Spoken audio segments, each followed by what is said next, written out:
It's gotten wild, wild in the Wild West.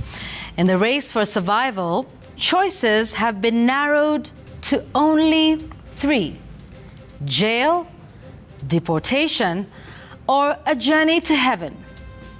Caught between salt and pepper, West Kenya Sugar has taken the only available option as Rai submits to Sarai in an epic battle of brothers and business interests. We camp in the west for that elaborate body count. Further east, we report casualties of a national blackout and the intrigues of a regional hub that failed the modern airport's test.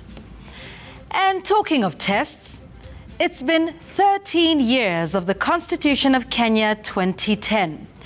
Bomas of Kenya, the birthplace of the Constitution, is doubling up as a pilgrimage site as the national dialogue begins. And one of the drafters of the Constitution of Kenya 2010, Bobby Mkangi, is live here as a guest gangster. And on My Take, a 13-year assessment of the execution of the crucial office of Governor of the county. Sam Sense probes the events of the Jomo Kenyatta International Airport on the night of the big blackout and after.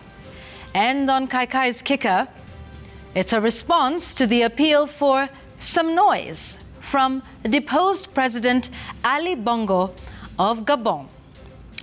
Mambo ni matatu: jail, exile, heaven. And the news gang is here, live from Earth. How the blackout, where did the blackout affect? It was the Terminal 1A. And you know, Terminal 1A is the biggest of them all. It's the jewel of this airport. That is where it caused a lot of problems. But it only affected passengers, you know, staying in there in darkness, and the service providers at the airport were also affected. But as I have insisted, and I want everybody to know, nothing, and I insist nothing affected the runway or the control tower.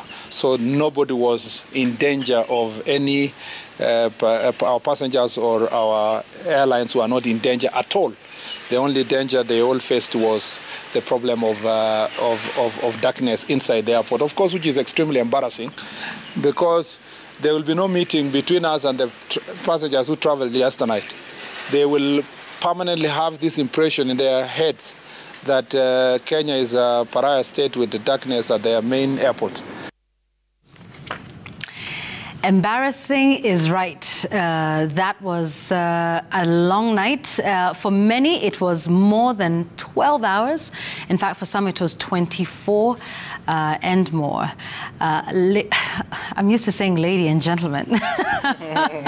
Gentlemen, welcome to News Gang and welcome to our guest gangster, Bobby Mkangi, constitutional lawyer. We will get to the reason why he's here, and it's happy birthday to the Constitution of Kenya 2010. But I mean, as fate would have it, just as we're celebrating or on the eve of the celebration of what was an important milestone in this country, there was no power. Sam, this is not the first time we're having a blackout of this nature in the country, but it certainly was the first time that our airport was in darkness. It's very stark. I mean, this is an important airport. It's an important regional hub.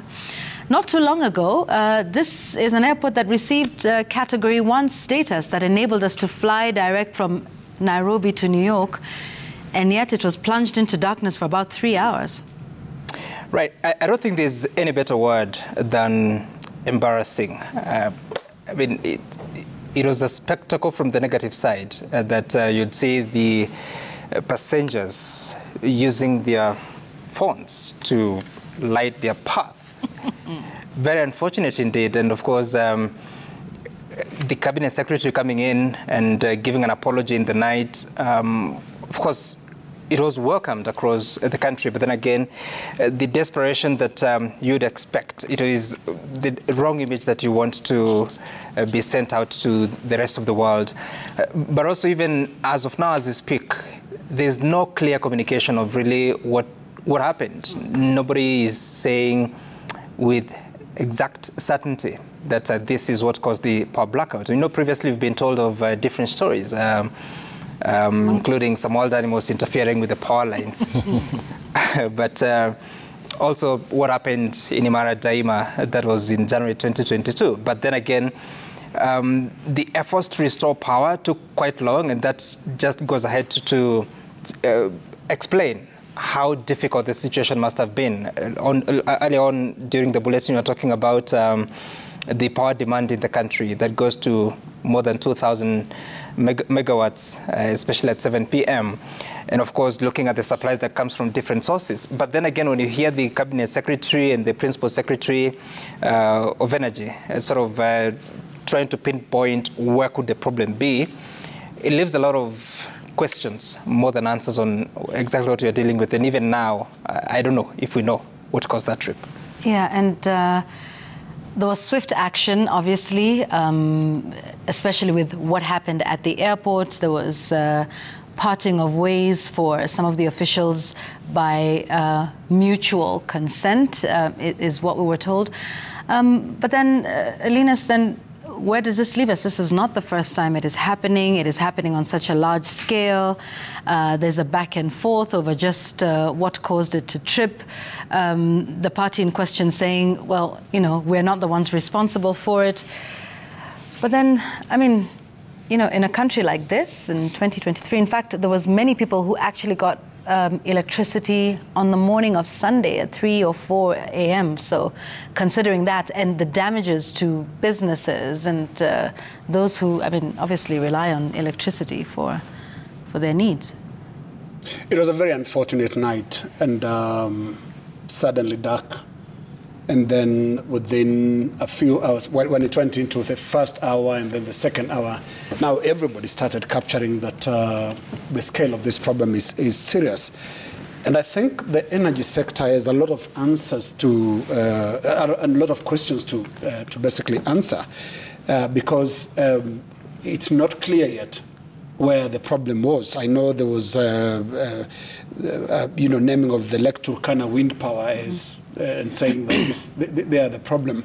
And let's not forget that Lake Turkana wind power is one of the most recent additions to our sources of energy purchased by the Kenya Power and Lighting Company, KPLC. By the last count, I think we have about 23 power suppliers that contribute to the national grid. And when you look at that, and also when you look at just our sheer capacity, we shouldn't have nights like that. And there's something that is good, quote unquote, about the airport experiencing the same problem. It's an equalizer because we tend to have a VIP mentality to service provision, where you think if the lights are on in the airport, then it's okay that they are off in a slum or in a village in Kenya. We need to have this global mindset when it comes to service provision that sees it as a rightful gain for every Kenyan citizen, whether they're flying out of the country or whether they are home just watching television. So the acceleration of the airport incident, in my view, it just plays to that VIP mentality thing. If we had a problem with power, then we have a problem with power, and it can hit any place, including the international airport. Yeah, there was many who were affected, and shortly we'll hear from them about how this affected their businesses. But I think one of the other things that stood out for me during that time was perhaps some rather curious comments from some very senior officials within Kenya Power, reminding people that maybe, you know, this is a blessing in disguise and go out and spend time with family. I thought it was in poor taste, considering the enormity of the situation, considering how many people were affected, and, you know, like we said, it's the airport, it's a huge installation, but it's also the small businessmen and women who depend on that. I know somebody who is a baker, and she lost business. There was people who were expecting wedding cakes the following day, and all they did was call and say, are my cakes ready? And she had no answer for them. So for comments like those to be seen to be making light of the situation or telling people to calm down, it's okay, you know, we can find things to do without electricity, for me was ill-timed, perhaps not in the best taste, and was not necessary. Would have been better to be reassured that everything is being done to get us back onto the grid and apologize. I mean, you know, commendably, the first tweet that came out from Cabinet Secretary Murkomen was, you know, this is wrong, it's unacceptable, we apologize. And, you know, for something that rarely happens in a country like this, you know, action is taken, you know, heads are rolling, transfers are being done. For whatever it is, that was some decisive action, and that you see some sort of empathy on that part. But on the part of the Kenya Power official who, you know, went online and started telling us about taking our children out and spending time with them, I thought was rather unfortunate. But, you know, and I don't know if we're ready to listen to, you know, those business operators for just what this meant for them. Vitu zinaharibika kwa mafriji zetu na cold room zetu. Hasara ile tunapokea ni kubwa mno. Tumekuwa affected, chakula zote zimeharibika, maoda zimeharibika. Mkia leo asubuhi nikawa nimepata mali nimehifadhi kuku, nyama na samaki. Nimepata kama zimekuwa majimaji, zingine zimeharibika. Imebidi nitawanye zile mzuri na zile mbaya. So for these and thousands, if not millions of other Kenyans, that was definitely a dark night, a long day, 24 hours, 36 for some. We hope it won't be, you know, a similar incident, but this is not the first, and we're hoping it certainly is the last, and that has been diagnosed. Now, that was taken